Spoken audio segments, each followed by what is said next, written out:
Ola, chámome Ainhoa e hoxe vouvos a falar sobre o libro titulado Memorias dun neno labrego, do autor Xosé Neira Vilas. Conta a vida de Balbino, un neno galego na posguerra, que se enfronta á dura realidade rural, á explotación e á falta de oportunidades educativas. A través das súas experiencias, a novela reflexiona sobre a desigualdade social e a esperanza dun futuro diferente.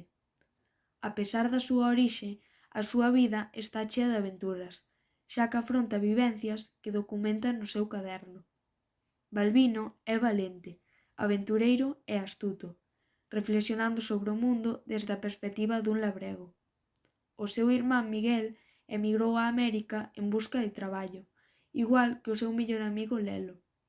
O que máis lle molestou foi non poder incorporarse ás festas da vila, por chorar a morte do seu padriño.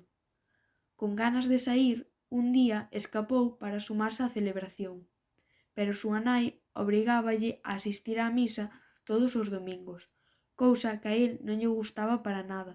Preferiría divertirse coa súa pandilla como fan outros rapaces. Xosé Neira Vilas naceu en Viladecruces o 3 de novembro de 1928 e finou o 27 de novembro de 2015. Foi galardoado coa Medalla Castelao, o Premio Laxeiro, o Pedrón de Honra, o Premio Trasalba, o Premio da Crítica Española e o Premio da Crítica Galega.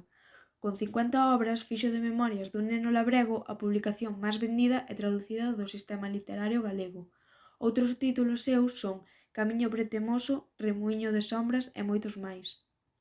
Memorias dun neno labrego pareceume un libro moi interesante e fácil de ler.